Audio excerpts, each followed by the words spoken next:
A man in his 90s should be well past the terrors of childhood, but as my infirmities slowly creep up in me, that terrible face grows clearer and clearer in my mind's eye. I have not written in this diary since I was a very young boy, and now I am a very old man. Something happened to me when I was very young, when I was only 9 years old. I've never told anyone about what happened by the stream that day, though I have now decided to write it down in this book. If someone were to read this, they would surely not believe me. But that does not matter. It's not belief I'm interested in, but freedom. I will write the story of how I met the man in the black suit on the bank of the castle stream one afternoon in the summer of 1914. I will write of the day I met the devil.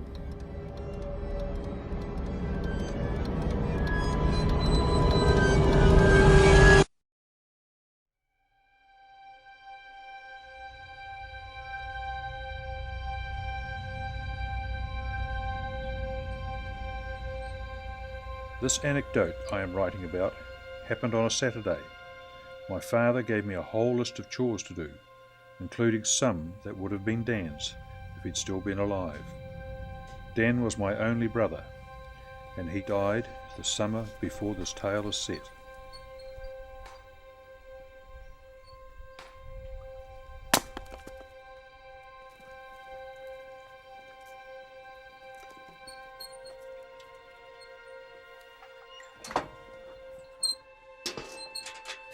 You finished those chores yet? Yes, sir. I've logged the wood, pitched the hay, and brought the buckets of water to the spring house. In the garden? Oh, yes, and the weeding. Can I go fishing now? Yes, you can, but I've got to go and see Bill Evesham about some cows. Do you mind going by yourself this time? No, sir, I don't mind. Can I use my new bamboo pole? Yes, but don't go past the stream. Do you promise? Yes, sir, I promise. Right, go and promise to your mother. Okay, sir.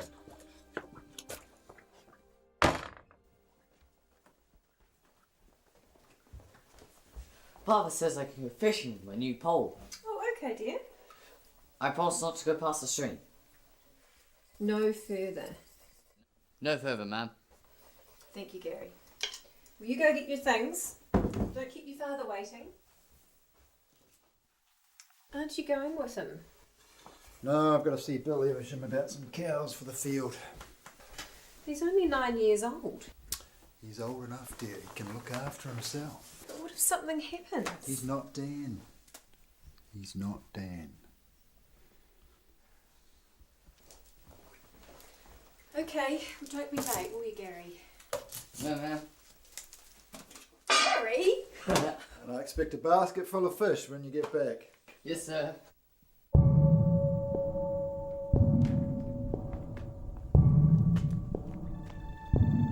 There is one thing you must know about my brother, Dan's death. He did not die from natural causes, nor from a disease, and certainly not at the hand of man. He was in fact killed by a bee, a humble honey bee which met its end along with poor Dan in the field.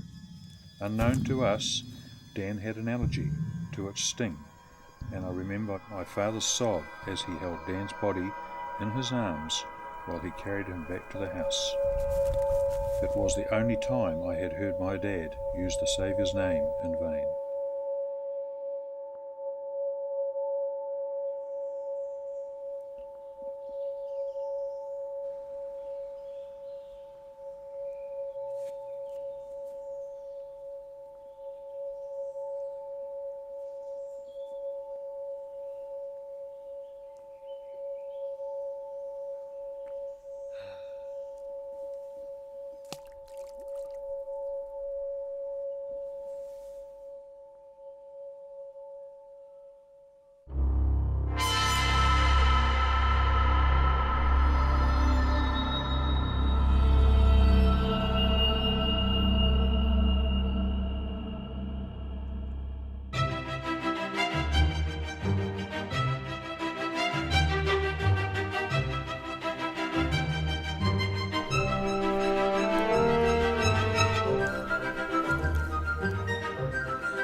Hello, Gary. I see you've caught a fish. Fisher boy. Yes, sir. I caught one. Oh, I do smell something. Something wet.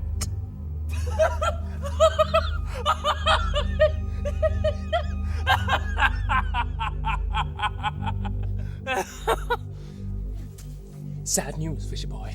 I come with sad news. Your mother is dead. No, you lie. I'm afraid not. It was the same thing that had happened to your brother, Gary. A bee sting. No, that's not true. She's old. She's 35. If a bee could sting her the way it did Dan, she would have died a long time ago. Your mother simply went through her entire life without being stung by a bee. But not less than an hour ago, one flew through her kitchen window and stung her.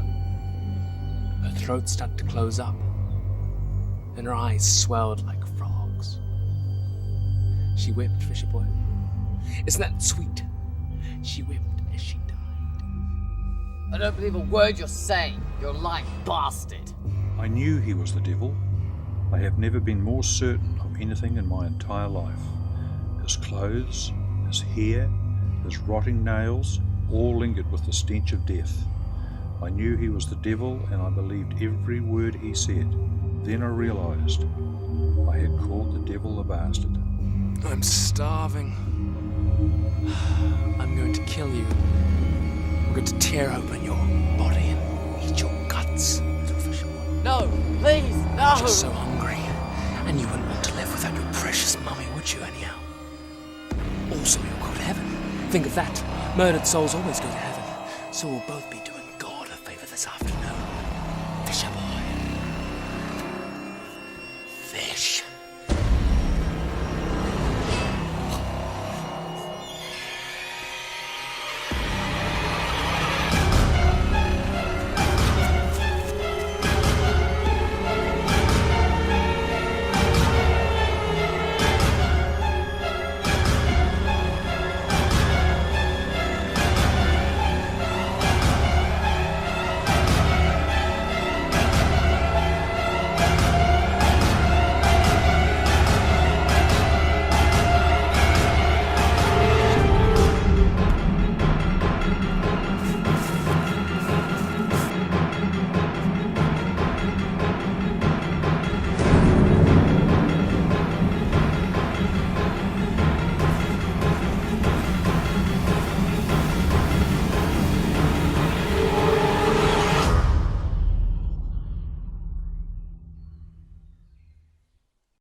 Can't run at all!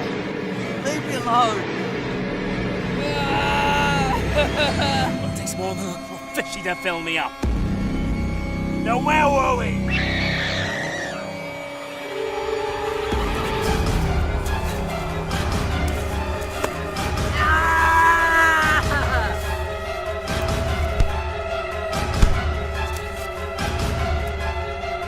Go home to your dead mother! Go home to your sewing father! Go home and enjoy your life while you still can. It may be tomorrow, it may be the next day. I will find you, and one thing will always remain the same. I will still be hungry.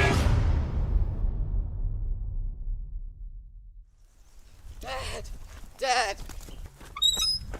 Gary, what is it? What is it? You alright? Ma's dead.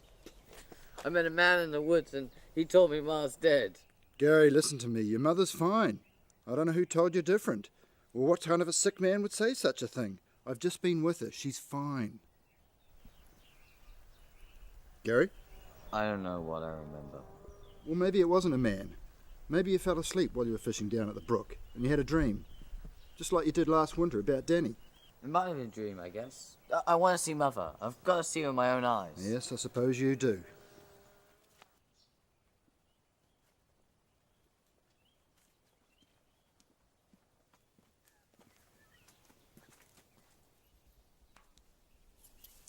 Gary? Ma! Gary, what is it? What is the matter? Don't worry, he's all right. He's just had another one of those dreams down by the brook. Pray God it's the last of them.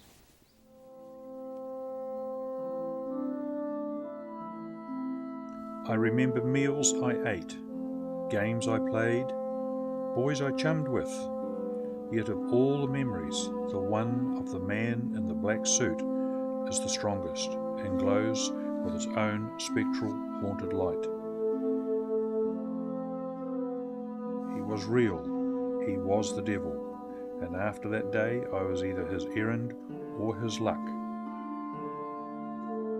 As I sit here, I tell myself that I need not fear the devil, that I have lived a good, kindly life. In the dark, however, these thoughts have no power to ease or comfort. In the dark comes a voice which whispers that the 9-year-old boy I was had done nothing for which he might legitimately fear the devil. And yet the devil came. I am too old to run now. I can't even get to the bathroom and back without my walker. The devil came to me once, long ago. Suppose he were to come again now.